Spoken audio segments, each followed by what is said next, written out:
watching Left, Right and Centre this Tuesday night. I'm Nidhi Razdan. On the programme this evening, the Supreme Court refuses to review its controversial judgment that criminalises gay sex. Will Parliament now have the courage to take a stand? That's our big debate tonight on a day when, in another setback to the LGBT community, the Supreme Court refused to relook at its verdict criminalising gay sex in the country. The court today dismissed a bunch of petitions filed by the centre and gay rights groups against its December verdict. This means that gay sex will continue to be an offence punishable with up to life in prison. Gay rights groups are dismayed today, and the chances that Parliament will step in look very bleak. Azadi! Azadi! Azadi! Azadi! For India's LGBT community, another setback in the fight for their fundamental rights.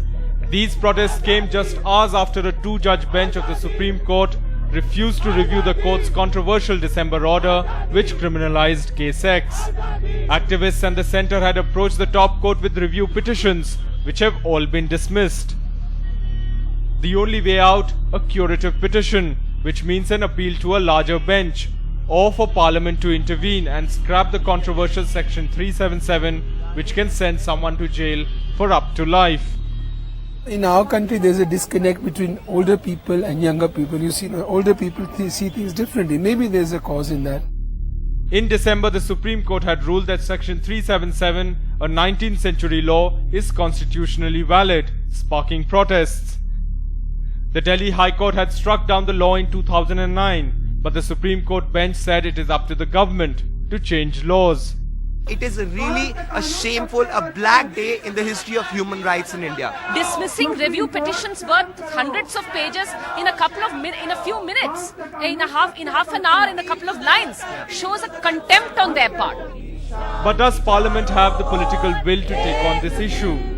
While senior ministers like Kapil Sibal had indicated that an ordinance was possible, with elections coming up, the choices are tough. After a detailed judgment has come, there is no magic button to be pressed. Stand of the Congress party has been made clear. Thereafter, it's a question of some time being taken to go through the process. The last legal option is filing a curative petition in the Supreme Court. But the chances of its success are very remote, thereby leaving the Parliament option of amending Section 377 of the IPC. In New Delhi, with Bureau Reports, Arunachalam Vaidyanathan, NDTV. Well, the legal options are there, but they look very tough, as Vaidya pointed out in his story there. The question is whether Parliament will have the political courage to step in and to scrap Section 377 at the moment. That also appears to be bleak. Joining us tonight on the programme, we have Shohini Ghosh here in the studio with us, Professor and gay rights activist. Gautam Bhan, another well-known gay rights activist, joins us tonight from Bangalore. Raju Ramachandran, Senior Advocate of the Supreme Court, is with us this evening from the National Capital. Father Dominic Emmanuel is here in the studio with us. Pinky Anand, National Spokesperson of the BJP as well. Gautam, let me ask you first. There's been so much dismay ever since the order came out in December of last year. But the fact that today the court didn't even hear the matter and just dismissed these review petitions in one go, was that something that was even more surprising to you today? I mean, I think it is. I think it's both surprising and it's deeply disappointing. I mean, this is a case in which the Attorney General of India took the unprecedented move of writing an op-ed in a national English newspaper because he felt the need to clarify the government's stand, and that was the basis of their review. There are commentary after commentary from legal scholars, from activists, from established jurists have talked about the errors that are apparent on the face of the record of this judgment.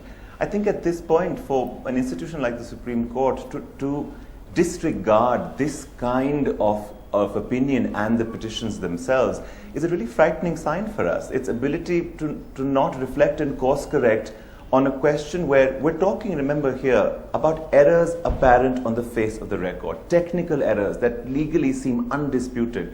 So it's incredibly disappointing that we were not given a chance to argue our case out in court. That would have been a different matter. So, yeah. But do you believe that stems from a very technical question that the court is looking at, or from a moral judgment that they seem to be making? As you heard Mr. Grover saying there in the story, maybe there is a disconnect between what the judges feel and what ordinary folks think today. I mean, I think that this is a disconnect that we're struggling with across society on many kinds of levels. But let's remember one thing. We didn't go to the court for a model referendum on their opinion on sexuality. I think if the court listens to itself, if it listens to the Delhi High Court's notion of constitutional morality, that's exactly what we went to the court for, to say, tell us what you think as guardians of the Constitution about the rights of citizens of this country. So I think that we have a right to go to the court and ask very much on the merits of a constitutional interpretation to be heard. So this reaction, of the court's reaction today, it doesn't feel like a judicial decision. It doesn't feel like a reasoned decision. It doesn't feel like a fair decision. And when fairness and justice begin to separate themselves from law, then our entire democratic framework is under a very, very significant threat that I think we have to take seriously. I'll take that to Shohini, that the fact that this case couldn't even be argued out, that these review petitions, those who filed them couldn't be heard in court. Like Gautam said, that itself is a bigger disappointment today. What would you say to that? Well, I'll say that it wasn't entirely unexpected, because we did get a judgment, which was actually pretty much against constitutional principles. And I've said in other places that it seemed to have read down the Constitution in some ways. What is also very surprising about this particular order, which is a very cryptic order, is that it does not take cognizance of an appeal for a stay that was made by not just LGBT individuals, but parents of LGBT people, psychiatrists and counselors, filing 9 affidavits talking about how this Supreme Court judgment has adversely affected the situation. And I'm extremely surprised that the judges didn't even refer to that. Okay, let me take this to Mr. Raju Ramachandran. Mr. Ramachandran, as a senior lawyer, sir, what can you tell us about the options ahead? The chances of a curative petition, what that means, is that likely to go through in the Supreme Court? What are the chances of the court overturning this? And whether then you believe realistically Parliament is the only route? Nidhi, it's very difficult to forecast the outcome of a judicial proceeding, but I wouldn't give up on a curative petition saying that there is no hope, because the way the Supreme Court has devised the structure of this curative petition is that 3 senior-most judges of the court will sit along with any of the judges from the previous bench who are available. I think the bench which sits on the curative petition can be persuaded to rehear this case on 2 principal grounds. One, error apparent on the face of the record because important arguments have not been considered, in particular the argument based on Article 15 and the lack of reasoning as far as Article 21 is concerned, one. Secondly, on the ground that the judgment was inordinately delayed, 21 months after the judgment was reserved. Now, the Supreme Court itself, in some cases, has set aside judgments of the High Court and ordered rehearing on the ground that there was inordinate delay. The same principle should apply to judgments reserved by the Supreme Court itself for this length of time. Arguments are not fresh in your mind. I think this is a matter which ought to appeal to the curative bench. So I think this is a remedy which ought to be pursued. I am in fact less hopeful of a parliamentary solution because the BJP has already come out with its stand on the issue, and all major religious groups are united on this issue, and so parties with their vote banks are unlikely to rock the boat.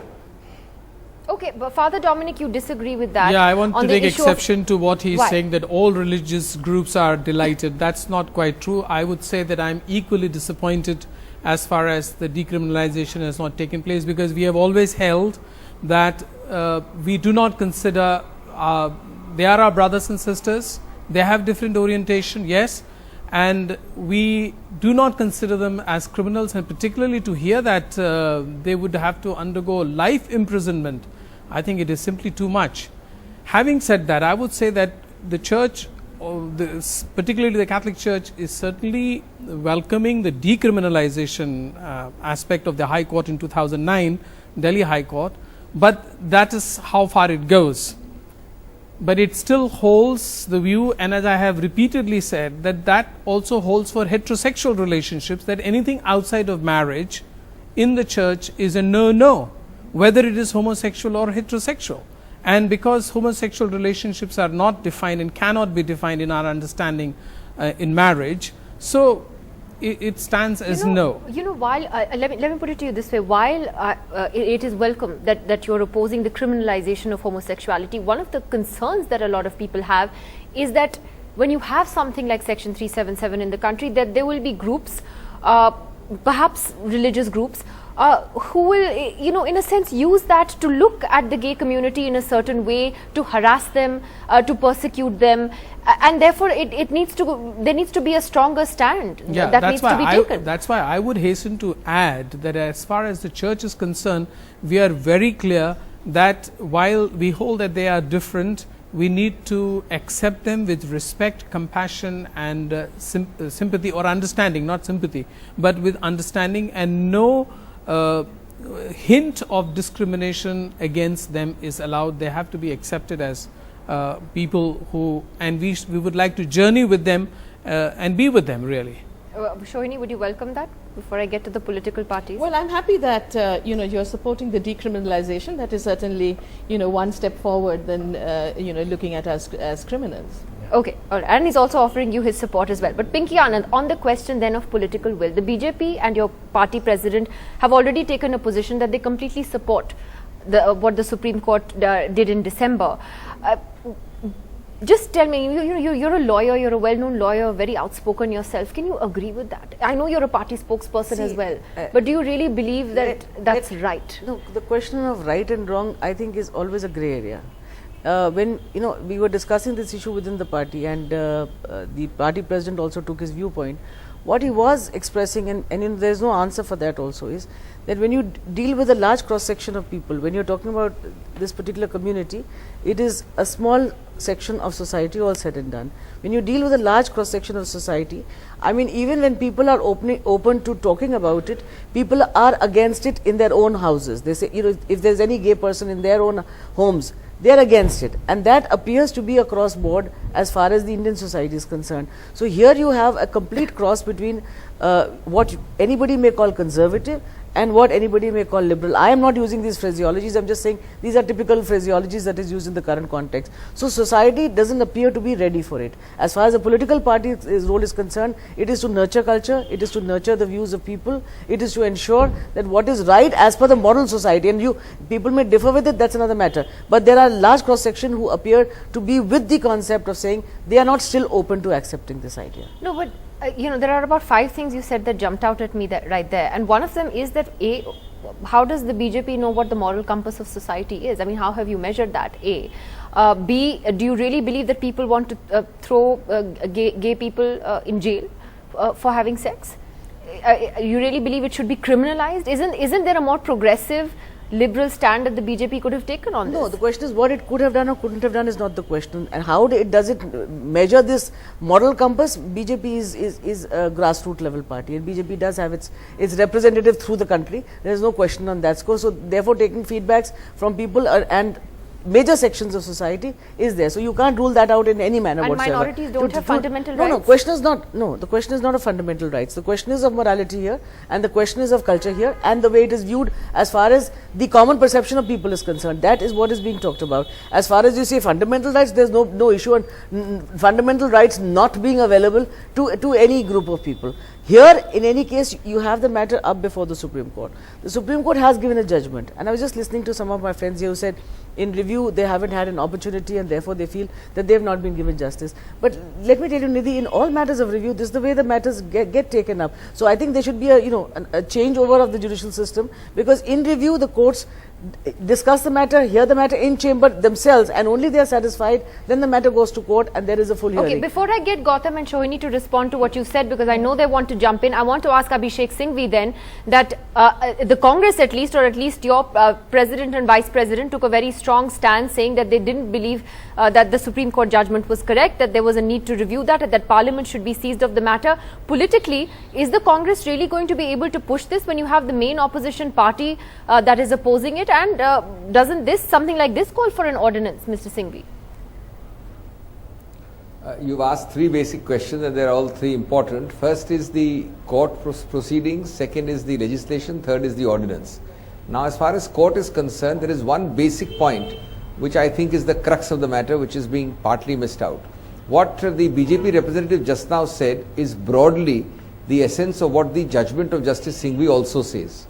Both are in error because of one small, simple, straightforward point, and that is that we are talking of private consensual sex being criminalized. You know, you can have a view, Nidhi, on gay marriages. I can have a different view. A third person can have a third view. We may not like our children to have it. Others may want their children. Doesn't matter to them. Some may be liberal, some may be conservative. But the crux is that irrespective of your view on being gay, the question is, would you still go to the extent of criminalizing? Exactly. Morally, you can look down upon it. Will you criminalize private consensual sex? These four are the operational words. That is where the error of the Supreme Court lies. That is where the error of the BJP's formulation lies. Point number one. Point number two, if that is so, obviously the court process has to be gone through, which is review, then possibly curative, then comes the legislation. Now, practically, howsoever much we may want it, and our President, Vice President and the party has made it very clear where our stand lies, however much we may want it, I don't know whether it can be that priority item in the short 11-day session looming large in the next week or the week after that. It's an 11-12-day session. Obviously, the stated priority is 6 vital anti-corruption bills. Even if we have a small discussion on those 6 bills, I don't think the turn of this kind of legislation may come. Certainly, if the BJP is opposing it, time may not be enough, delays may be there may be a demand for reference to a parliamentary committee, etc., etc. So, to be honest and frank, the chances of legislation coming through may be different, although our stand doesn't change. Third, I am not so sure that while we agree entirely with this, it may not be a method, it may not be a route to be taken through ordinance. You know, I may want a change in the law, but there are some things which should have, if possible, both on terms of urgency and on terms of parliamentary consensus, a discussion and debate in Parliament. One of them may be this. Obviously, if we had a full budget session, you might have easily got this through. But I doubt very much if there will be consensus, even though we want it, that even if it's not through legislation, we must pass an ordinance. I don't think that may be correct. It's really remarkable because you found the reasons to pass an ordinance, which of course Mr. Gandhi then very eloquently tore up. Yes. You know, and at that time on the issue of criminal MPs contesting, there was no problem. I mean, that ordinance went through pretty quickly, didn't it, Mr. Singhvi? I think. Would you admit that there is a lack of political will? For parties to, even for the Congress in election season, to take a stand on this, at least in Parliament. I mean, you know, it's sad because it is about fundamental rights. It's not a morality issue. But you're right there. You know, your whole question is saying whether Congress is ordinance crazy, so to say, and comes out with ordinances at the drop of a hat for the Congress party to say we support this action to the extent that they don't want to criminalize, but without coming through with an ordinance, is rather antithetical. Yeah. I think that was my question. Let me answer it. Yeah. I think firstly we are derailing the discction. But Dr. Singhvi, answer the question on the ordinance. In the past. Answer the question regarding the ordinance. If you allow me. First of all, we are going down a derailed path just because we passed an ordinance earlier, which we then found was wrong, is no precedent or obligation to pass it all over again. Secondly, ordinance you can pass it for criminalizing us, and maintaining for that for the MPs, and you can't pass it in this context. No, there is a vast difference. Is that the argument of derailing? 8-4. Well, let me ask you that suppose we have changed that policy, how is there a connection that I must pass an ordinance again for something like this, which requires a societal consensus, a parliamentary consensus? So therefore, you say it requires society's consensus, and say so honestly that you are not in a position, nor do you want to come out with the there ordinance. There was far greater consensus, everybody here admits, far greater consensus on the previous matter on which an ordinance was passed. Not really. Although on moral issues, you went ahead with I'm sure if you BJP took a opposition. straw poll, society would not have approved of what you did on the criminal ordinance. But Gautam, on the point that the BJP made, and what Pinky Anand says, this is an issue of morality and culture and not fundamental rights. Now, herein lies the problem, Gautam, that you face, that it is not seen as an issue of basic fundamental right. It is being seen through the prism of morality, and that's where we're stuck. You know, I'm not certain how, I'll say it again. We've said it repeatedly a number of times.